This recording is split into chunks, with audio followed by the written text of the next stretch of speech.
So, hello everyone who is watching this classroom live here on Chessable or later in YouTube. In this video, I am going to continue to look at my games from the Italian game. And in the previous video, I looked at variations when my opponent played bishop to b3.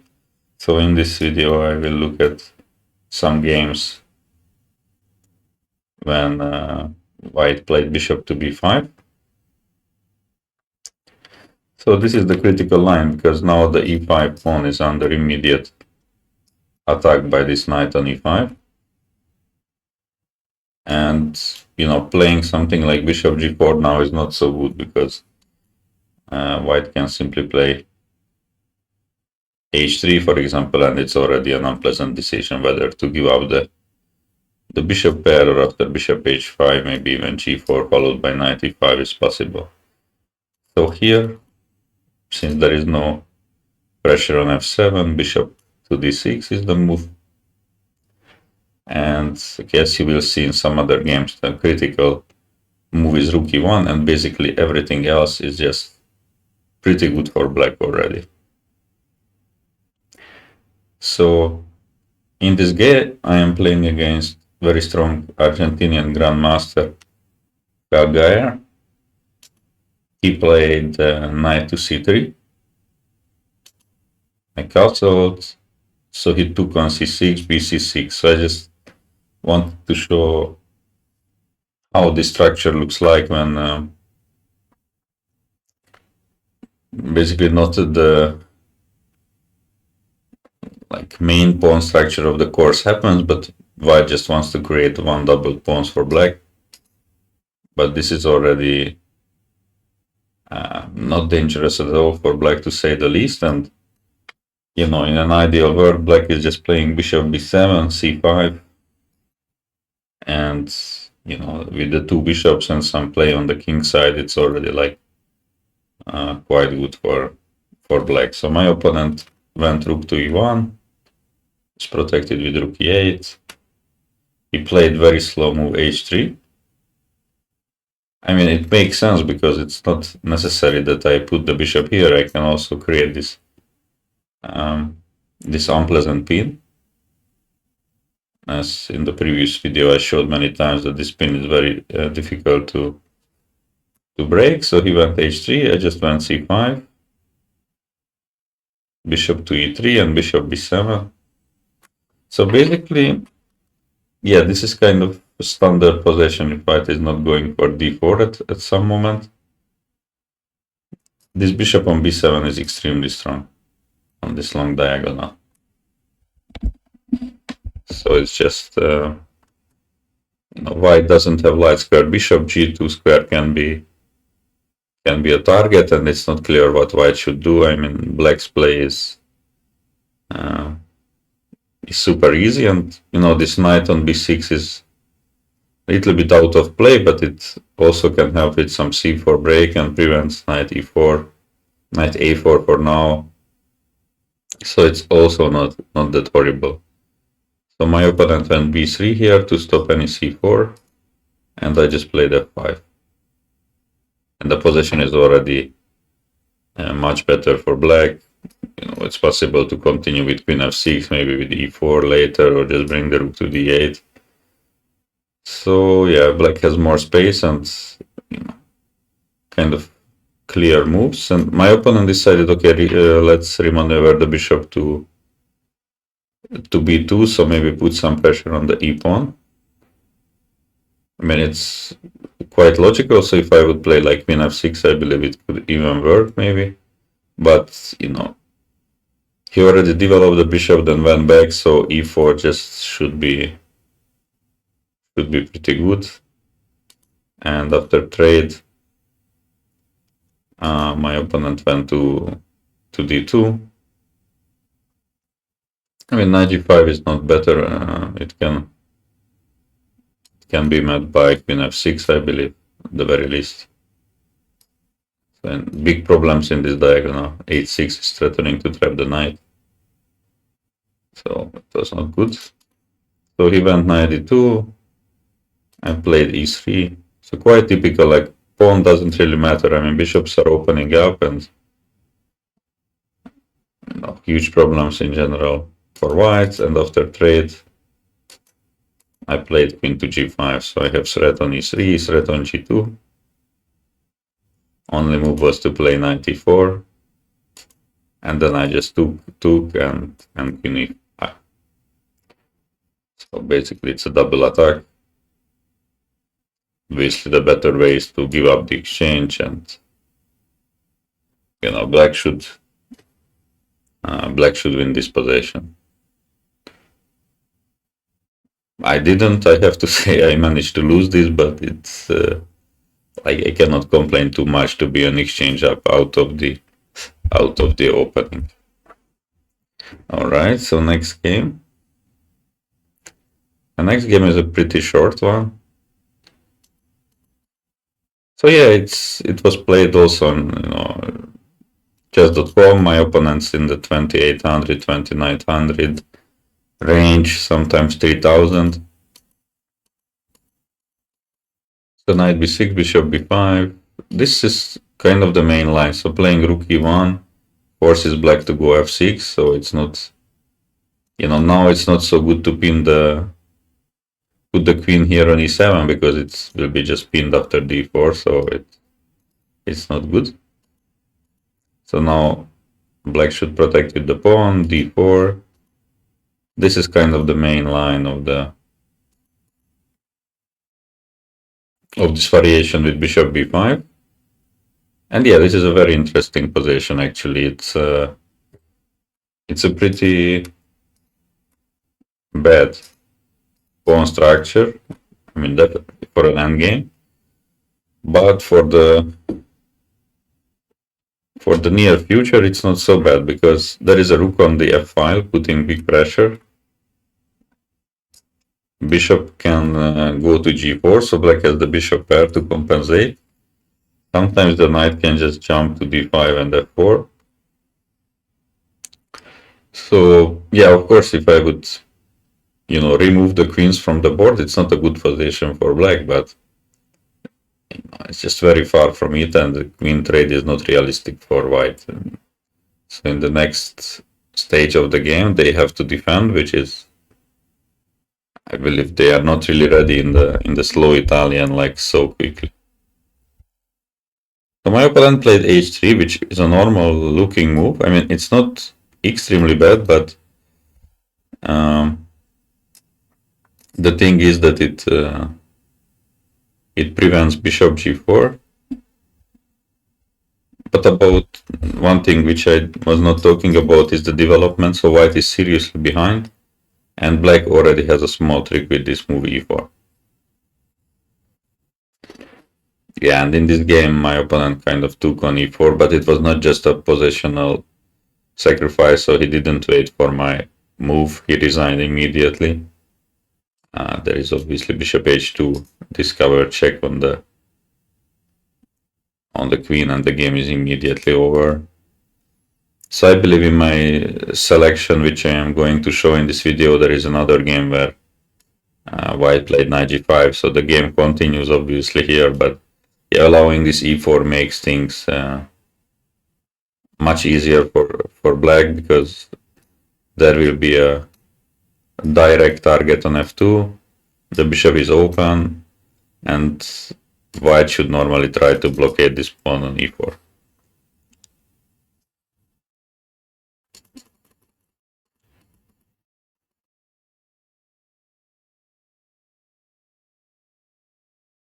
Yeah, so this is, we can make a conclusion that, if white is playing slowly, it is always good for black. So black has a extra space in the center, managed to make d5, and if white wants to punish with such slow moves like knight bd2, it's already a huge success for black, and there is nothing to worry about. The worst which can happen is a double C pawns, but I already showed one example that it's not a problem, and this will be just a little bit different version. So A4, A6. So yeah, white managed to force this, but I mean, it's always there, and as I already showed, it's not dangerous. So knight d5, again c5. So the bishop just wants to go to the long diagonal, and okay, maybe this bishop on d6 is not particularly strong now, but the bishop on b7, knight d5 with play on the long diagonal in the king and on the king side is just very dangerous. And okay, what is black's weakness is the c5 pawn, and there is simply no way to attack it. So yeah, it's just quite comfortable. So bishop d2, bishop b7, h3, queen d7. My opponent played knight h2, king h8, knight f1. So it's just, again, very strong player with white, but it's very tough to find any kind of plan. And okay, black's moves are just super easy, like queen f3. So now bishop is not protected. Bishop a8, queen g3, and g5. That's how the game went. And I believe I won at the end. I have ideas like knight f4, maybe bring the rook to g8 and slowly even continue the attack. So yeah, was also absolutely no problems in this game.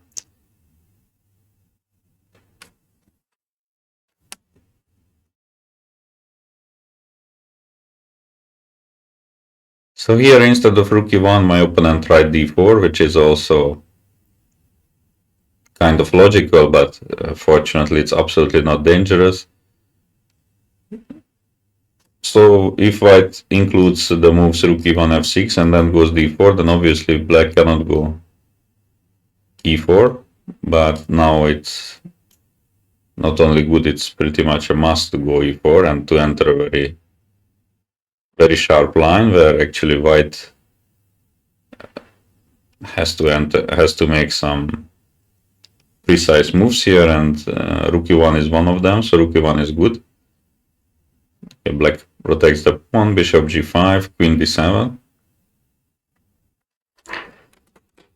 Yeah, and here my opponent pretty much already played the losing move, which is knight c3. Okay, in the course, many moves are analyzed. Obviously, in this position, it's a sharp position. There is also a game in the course which I played against Vladimir Kramnik, and out of the opening, I had the slightly better position, and I was a pawn up as well. So it also went very good, and okay, he played the move c4, which is correct. So that's what white should try to do, to try to play d5 or c5, but yeah, things are not so easy. I mean, once black castles, there is already a hanging piece. There is a6 coming up, so yeah, this is just a sharp position, which is good for black. But once my opponent played knight c3, I just play a6. So basically forcing the bishop to make a decision, and after bishop f1, castle, black is already much better. So the knight is hanging on f3. There is no real square it can go to actually, so like knight e5 just drops a pawn. Similarly to knight d2. So there are no moves with this knight. I mean, knight h4 is, at least it's not dropping a pawn like that I can just take for free, but I can still take because the bishop takes on h2. Alright, so yeah, my opponent went d5, and here I just went knight to e5, knight to d4, and now queen f7. So white's, black's pawn maturity is already very dangerous on the king side. White's pieces are super bad. So this bishop on g5 is really bad. The pawn on d5 is under attack. And bishop d7, rook e8 is coming with very easy play on the king side. So again, white is in huge trouble only after 14 moves.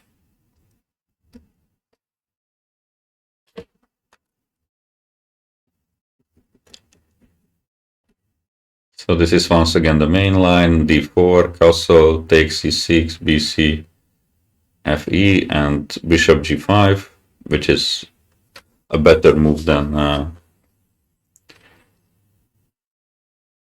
h3, which I already showed, but you know the queen is very good on e8. It can go towards to g6, to h5, and put pressure on these diagonals, so it's quite good. And it was enough to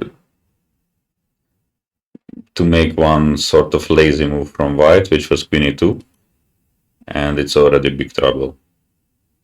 So white has to play, I believe, already knight d2 in order not to have some big problems here, but my opponent went queen e2. I just go bishop g4, threatening to take, and after knight bd2, I just went queen h5. So now, thanks to problems with this bishop on g5, the game is pretty much lost for white already. So there is no way. Why is like that? So in case of bishop h4, I can, besides many other things, I can just take twice and then collect the bishop. Have two pieces for the rook. If the bishop would go back in this diagonal, then I can just play this move e4, which is important to know. And now the h2 pawn is in trouble, so white must take in order not to lose a piece. And now again, black can choose how to win the game. I suspect bishop h2 is pretty good. So it cannot be taken, king has to go here, and then after rook f3. It's a piece up with the mating attack. g3, gf is obviously just a mate. So that's also not good. I mean, in case of h4, I can force the bishop back with h6. So my opponent went to queen e3, but after knight d5, queen d3, now the bishop is again unprotected, so I just took twice, took the bishop, and won the game very soon with one extra piece, and the attack continues.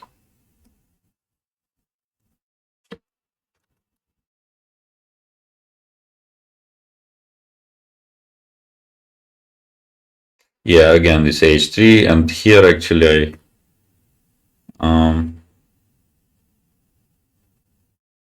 I don't know why I put this game, because here I just missed this e4. Maybe I wanted to show you that this e4 is very strong here, but later in the selection there is another game where I already played it, so now there is not so much to learn from this game. Here I went queen e8 and things were not that clear. I mean, it's still completely fine, but of course if you can just play e4.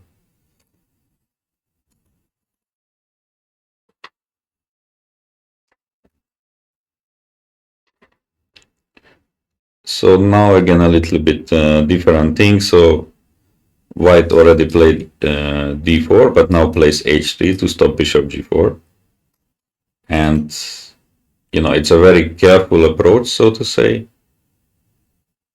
White doesn't want to risk opening the f file for the rook. I mean, it's a possible approach, and maybe now taking the next move, you know, by winning a move, since it's hard to recommend a useful move for black in this position. So, you know, e4 is not possible, and you know, in case the fe happens, then black already wanted to play e4 in those previous lines. So it's a little bit difficult to make a good waiting move, but black has this strong move e d4. I mean, it's not illogical, because now the central pawns are completely disappearing from the board. So it means that the bishops on d6 and c8 should be like really good. I mean, not on c8, but once it is developed to b7, obviously. So my opponent went knight d4. And here, small detail, black can go c5. which is quite important. So ideally the trade of knight e6, this would be good for white to get rid of the strong bishop, but again this bishop h2 is winning the queen, so white cannot do this. So he went knight f3, I went bishop b7, knight c3, queen d7, bishop e3, queen, rook e8. So both sides are just developing normally. Knight d2, queen f5. Yeah, and here my opponent made a mistake, but the position is not particularly easy, I have to say. So the bishops are looking towards the king side. There is one easy move to make. Rook d8. So yeah, my opponent blundered here with queen g4, and I made queen takes c2 and later won the game. So there is a question that after c5, knight to b5. Yeah, this is a good suggestion.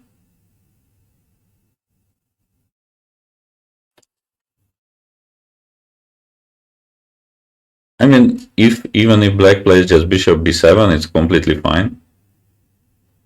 I mean, completely fine means that black is fighting for advantage. Since if you eventually take, I take back with the c pawn. And then my plan is to either to push this pawn or to create something on the diagonal. But I remember that, sorry, that the computer was not really giving this move, and there should be a reason for that. Maybe I simply play bishop e5. That's also possible.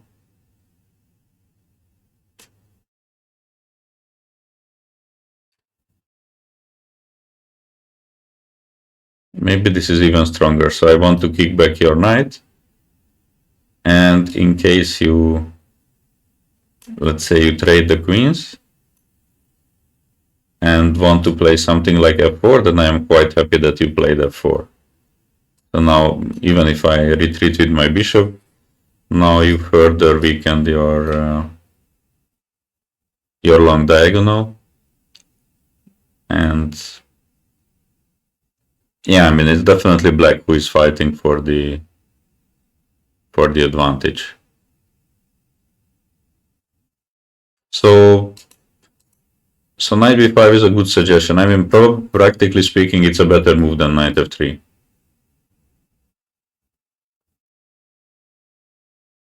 After knight f3, black's plays like very easy. Here after knight b5, at least, you know, there is some problems to solve right away. But yeah, I mean, these are not real problems, but rather how to get a you know, chance to get better here with black. So these are not different type of problems. But yeah, it's a good point that this was also possible.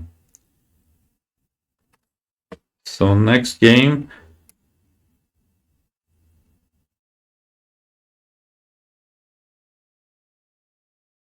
Again, this position. I mean, once this bishop b5 move happens in my games, is normally,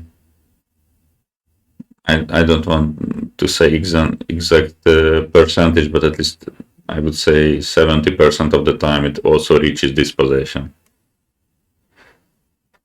Because the moves are so logical, so, you know, white is attacking the pawns, black is defending the pawns, and yeah, this position is basically which both sides are aiming for, and fortunately this position is good for black. I mean, it's unusual, so I'm not saying that it's like you play one game and it immediately like obvious. I mean, but yeah, this is quite good. So again, this bishop g5, queen e8, knight c3. Okay, so yeah, again, this game I just put that my opponent is strong, but you know, the position is unusual, and knight c3 is just bad, right? So you just cannot allow bishop g4 for free, basically.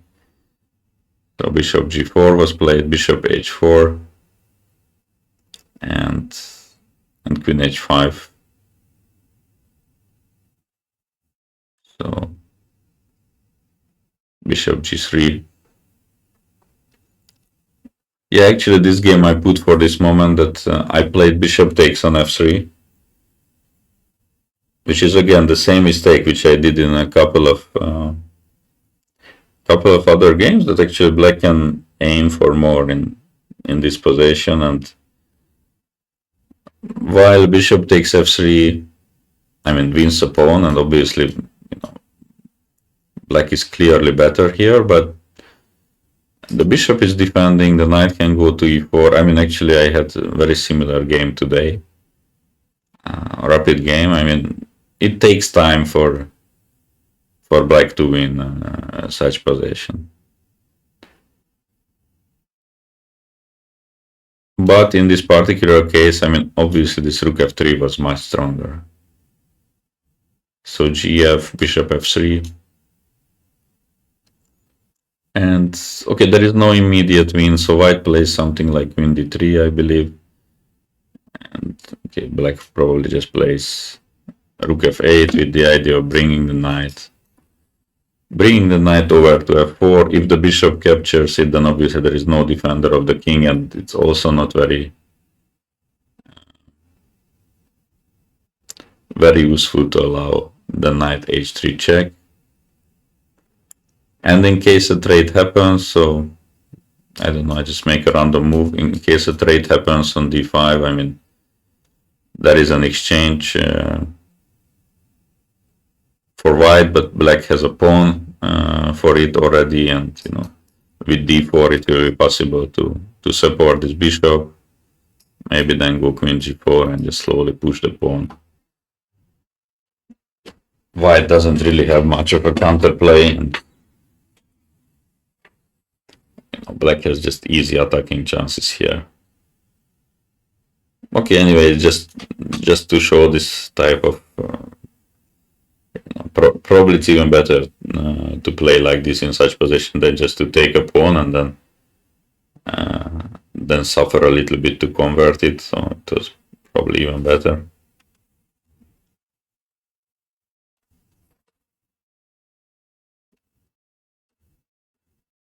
Okay, so this started as an Italian, but we transposed. So my opponent went h3, e4, knight g5. I mean, this is what should be played. So bishop f5. White has to be careful in this position because h6 is threatening to trap the knight. Okay, maybe not that careful, since knight c3 is a very likely move to happen, to say the least, but which move should I make? Which, I mean, again, I play something like b3. So the plan is to win the queen like this. But yeah, this is difficult to blunder because knight c3 is such an obvious move. So I went rook to e8. Pawn is protected for the same reason. Again, this bishop h2 is keeping it protected. So my opponent went queen to e2. And yeah, here I made a mistake. This knight on b6 is a very interesting piece. Like, you know, as you could see the games in the previous video and also in this one, that very often it looks like completely misplaced, but sometimes it can very quickly join. And it also covered the c4 square, which could be kind of nice for white's queen. So overall, I would say this, I mean, while it's a bad piece, so it's like not ideally placed here, of course. I mean, I would rather have it on e5 or f6 or something, but it does some things on b6 which are not bad. And I moved it to d5 here, which was allowing queen c4, and it was not so good. So I should have simply played bishop b4 here. So I am pinning this knight. the e4 pawn is well protected, and black has to solve, white has to solve the very big problem of h6, which is anything but easy to solve. I believe the computer comes up with one move which is not losing like immediately. So it's really, there is like nothing you can do against h6 pretty much.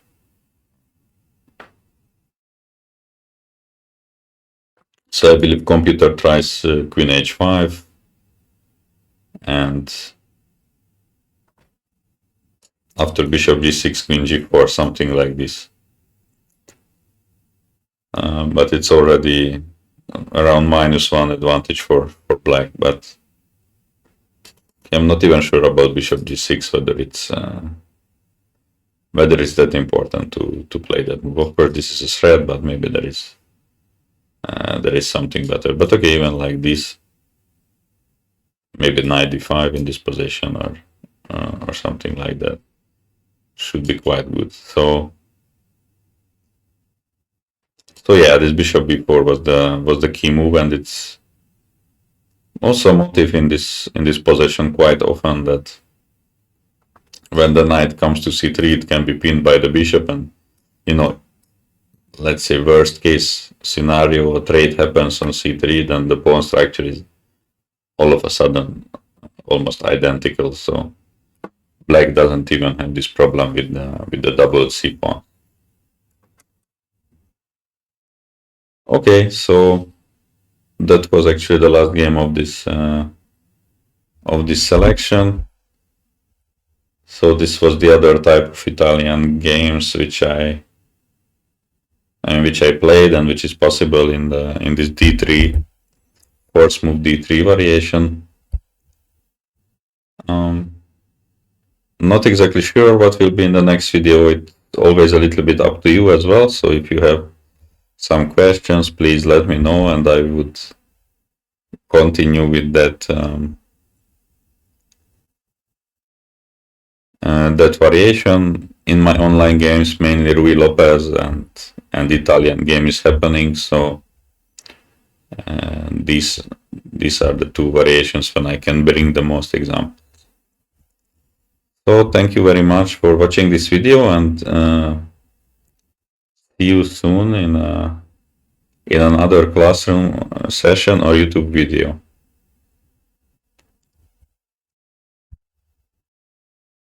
Yeah, so sorry, so I just got a question like with the Ponziani. Obviously, it's also possible. I don't have too many games on Ponziani, but of course I can share a few games about that as well. So maybe actually I will do it in the next video, since I got this question. But of course, if you post questions somewhere, then I will react to those as well. All right, so thank you very much, and see you soon.